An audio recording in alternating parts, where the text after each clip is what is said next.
Hey, it's Biddy Penny. Welcome back to my channel.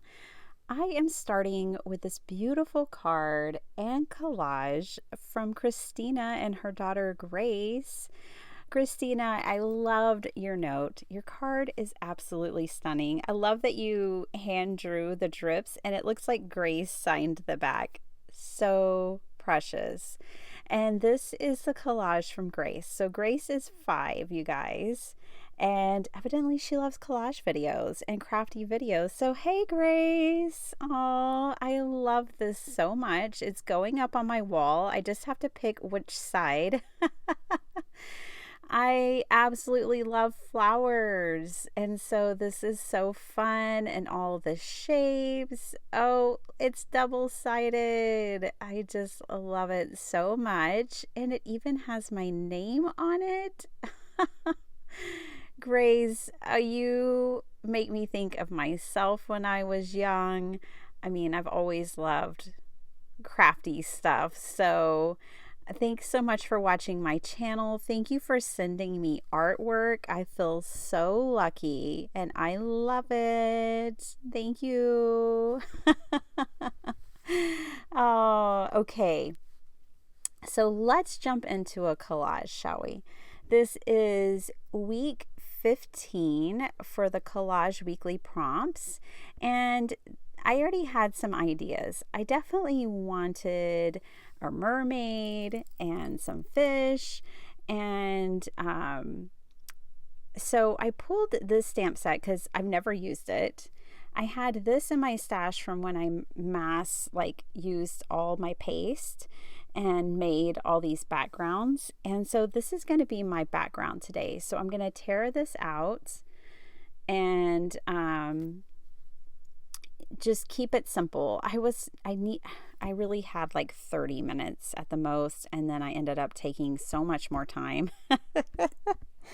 Oh my gosh. But you know, you just got to get it right, right? So I'm just tearing this all off with my ruler.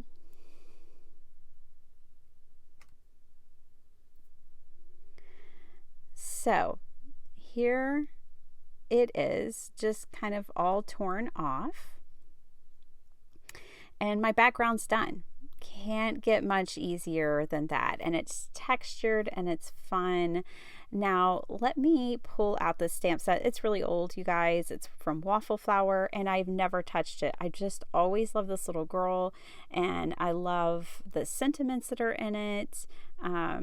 I think it's called Okay, if I'm not mistaken. And so I'm going to use her precious little head to make my mermaid today. And pretty much everything is pretty simple today, you guys. Like, again, I was working with limited time. Because I'd never used this before, I did decide to stamp it off and kind of season it there. I'm bringing back this piece of Franken paper that I had used last week. And it was the center that I cut out from my frame. And then I'm going to back it with just some whatever copy weight paper that I had readily available at my fingertips. So I'm using a glue stick, and that's only because this Franken paper on this old Land's End magazine is really flimsy, and I wanted to draw on the back of it. So basically I'm wanting like Frankenfish. So I'm just going to kind of draw something out here. I'm not looking at any pictures. Especially for like this one, I'm not thinking of any particular fish. I'm just trying to get a basic shape here. And I don't even end up using this fish, but that's okay. Then I think of fish that I've had in the past. I've always loved having fish, so I've always had a lot of betas. So that's kind of what I'm sketching out here, is just thinking of my beta named Spike. Spike was fierce, you guys. Actually, Spike was a guppy who lived with a beta in a tank that I had, and Spike he was a loner, and he would take people out. Like, I would be like, oh, maybe Spike needs a friend. No, Spike did not want a friend.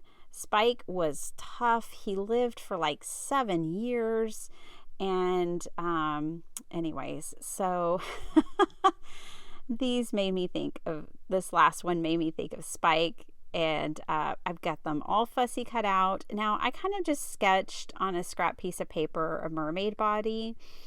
I have a mermaid stamp set. I couldn't find it, and that's quite all right, because actually just by drawing my own, I was able to get it to where it's more balanced with the head size. I think the one on my stamp set would have been too small. And now I have this tea-dyed paper that I am cutting out with my circle punch, because I'm going to make scales for the mermaid tail. So the prompts this week, let me grab those real quick. So they were something with fins, a person, a triangle, a game piece, a date, and a contraption. All right, so something with fins. I've got fish and a mermaid. Bonus. And now I'm gluing down these scales, and I'm only putting glue at the top edge. That way I can do plenty of tucking, and I kind of do that for all of the scales that I'm about to glue down.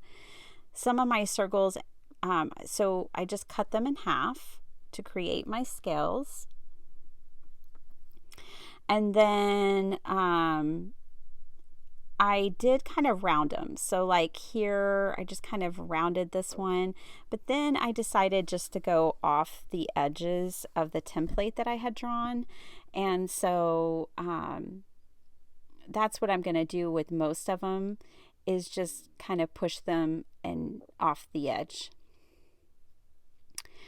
So I'm going to include a little bit of this, actually most of this process of me creating her tail here for you, and show you kind of how I approached it, moving down, because once I have all this glued down, then I will just trim around the edges of my template, and it'll clean it up, and it'll bring back the shape of the tail that I was originally wanting. I'm going to get down to kind of like where the bend of her knees would be. And I thought maybe I would use those, let me pop her head on. There we go. Yay. Then I thought, well, I would maybe use the smaller ones as her tail narrows towards the fin. But it just kind of looked funny to me. I wasn't really liking it. And I'm glad, like, when I went back to edit, that I made that change, because yeah, it just didn't look right. So I'm kind of laying it out here, seeing, now, I know most of the people who watch my videos don't record their artwork, but you could take pictures. Like if you're ever working on something and you're not sure how you feel about it, like with this tail, for example, I wanted to make the suggestion that you could take a picture of your work, look at it on your camera, and see, it kind of just gives you a different perspective for sure. And it might help you make a decision that you're having a hard time making otherwise. So here is an example, or here is me going and trimming off the excess scales now to bring back that shape of the mermaid tail. I loved the softness of this mermaid, and I was thinking about the Little Mermaid, like Hans Christian Andersen version of the Little Mermaid, and thinking vintage. So he wrote that in 1837, and one of the prompts here was a date, so I included that date. We'll come to that later. For now, I had these shell sequins, and that made a top super easy. They are curved quite a bit, so I brought in 2 mini Stampin' Dimensionals to kind of pop them up and make sure, if I just used one, it wouldn't stick to the page because of the curve. So I ended up needing 2, which gave her more curves than I was really even anticipating. But she's set. Okay, so I have these Crayola colors of the world, I think is what they called this, but basically they had a variety of flesh tones, and I had to buy these. I love that Crayola came out and just acknowledged that we come in all colors. And so I'm just coming in with these colored pencils and ever so slightly and very lightly adding color to her face. I just didn't want it to be the plain tea dye color. I wanted to just add a little bit more to it. So just very lightly there, adding a little contour, adding a little shape or color to her face. And then I will bring that down like to her neck, and just it's hardly noticeable, you guys. I mean, in front of me, I'm looking at it. It is noticeable, but just slightly. Of course, you could color your mermaid any way you like. When I started the video, all that purple you see behind her, yeah, I was going to make her purple, and then I just changed my mind. Okay, so I've got my background done. Now I've got my fish figured out. I want to add a little orange to her hair. I also like the idea of like, she hasn't seen a lot of sunlight, you guys. She's been down in the depths of the ocean. Okay, so I needed a triangle. And I decided that would be, her fin would be shaped like a triangle. And I brought in my Zentangle book and thought that this would make a beautiful tail. So I am going to attempt to do this. I am no expert. I just started Zentangle myself. I am an absolute beginner. Okay, so anyone can do it, and I can already tell, like, just the more you do it, the more you practice, it helps. It helps so much. When I was sketching out my fish, the first fish I sketched, wasn't using a picture. I was just thinking fins. And I found myself already using kind of like Zentangle techniques of like a slight S or a C curve, and already it helped me draw out that fin, I feel like, in a more symmetrical way than I would have before. So just as I had suspected, I really feel like practicing Zentangle will improve my drawing skills. I really do. And it's just fun. So I wanted, because her body and her scales and everything are pretty soft, but her face I stamped in black. I really wanted to incorporate that with this tail as well. And I didn't have a stamp like this. Maybe somebody will make one day. But, because I'm building my mermaid from scratch, I really kind of needed to be able to draw out the tail that I wanted, especially because I kind of had already an idea of what I wanted it to look like. And then when I looked in the Zentangle book and I saw this tangle, I was like, yes, perfect. It just opens up, more possibilities. And I love that. So now I'm going in with this pen. This was my first time using it. Thanks again, Rhonda, for these pens. You sent me so many cool, like, fine liner pens, and I really appreciate it. This is a Tombow one that she sent me, and it's water-based pigment ink. This is the 03 size, and I love it. It's so fun. I think it's maybe like a navy blue, but it really looks black. I'm really not sure. It looks black. And I really like how this Zentangle tail, when I'm done with it, ties into the head of the mermaid so much. It just makes it feel like a cohesive piece. So I'm just doing a very simple pattern here. I'm doing the same pattern and in the same places of each of the three tail pieces that I created. Keeping it very simple. I'm actually not doing any shading or anything. I definitely can see why shading is so important in Zentangle. It really takes the tangles like to the next level when you shade them. But I am going to be ink blending on mine, again, to make it look like a cohesive piece with the tail. So it's just an easy way to color. You know, you don't have to draw everything in black. I could have drawn this in purple or green, any color I wanted. But again, I wanted the black ink because her head is stamped in black ink. And now to me, this is looking like a really cohesive piece. So I'm going to go in with my dirty brushes.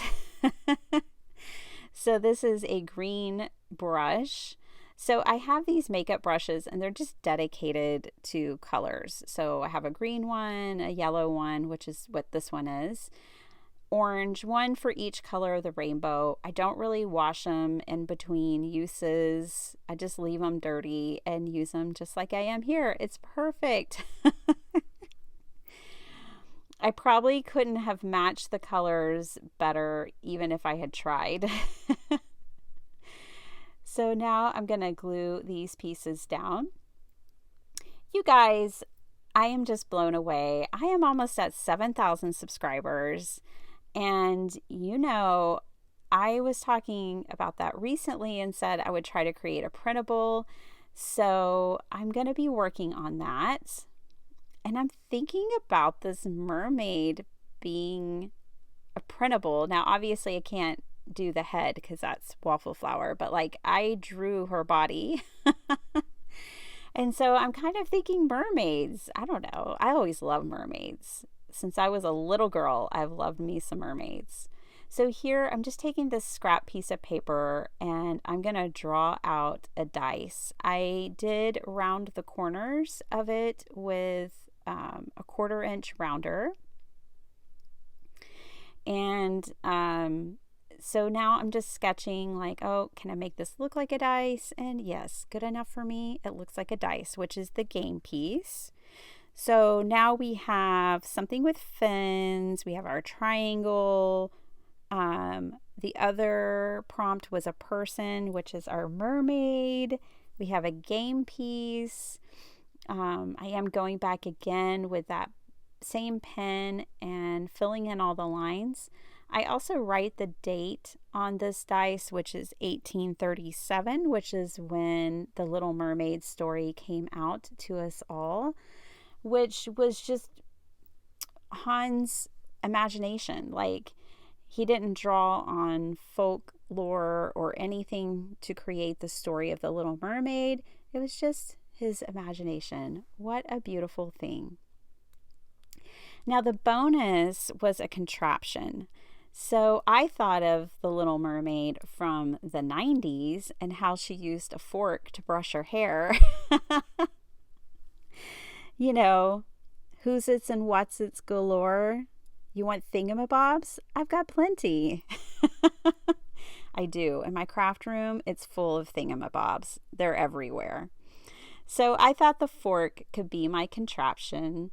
And so I'm just going to color it in with a silver gel pen.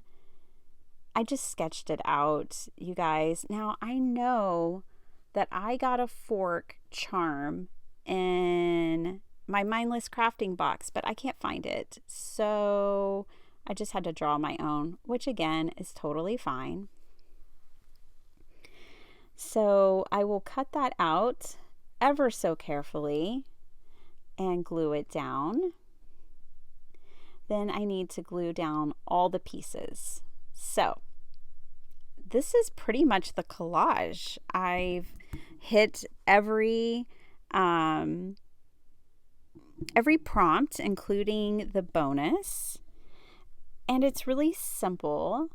There's nothing complicated about it, but to me, it's just perfect. It brings all of these prompts together, and I love it. It just makes me happy. It makes me smile.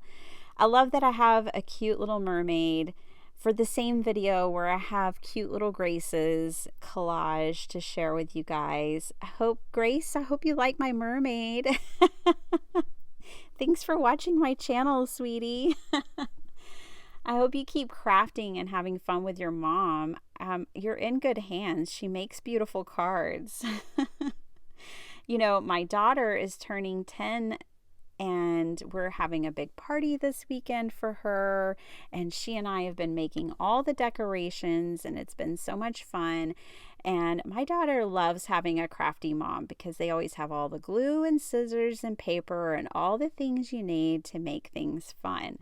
So I'm sure you feel the same way, Grace. Here is my collage, and I thought I was done, but it was missing something. It's just missing something. Sparkle. We need more sparkle. So I brought in my Wink of Stella pen, and I am going to add sparkle like so thick. So because I am preparing for my daughter's birthday this weekend and we have been gardening like crazy, me and Dr. Shrub, I don't have videos for y'all really this week. I mean, I've got this collage video for you and I might have one other, and hopefully I can get back to making more content for y'all next week. But I'm just a busy girl with a lot going on. I've even been missing all the craft roulettes. It's been a sad situation as far as not having enough time to craft around here. But there's a lot of life going on and it's fun too. So no frowns, all smiles. And you know, guys, I will be making stuff and I will be sharing stuff. And if you ever miss having a video of mine, go back to my library. I've got tons of videos there for you. So here's what the sparkle looks like. Now she's complete. I even put a little sparkle in her eyes. And I just think she's precious. I really love her. I love how quickly it all came together. And I hope you do too. Thanks so much for watching my channel, everyone. And I hope you have a beautiful day and a very crafty week. Bye.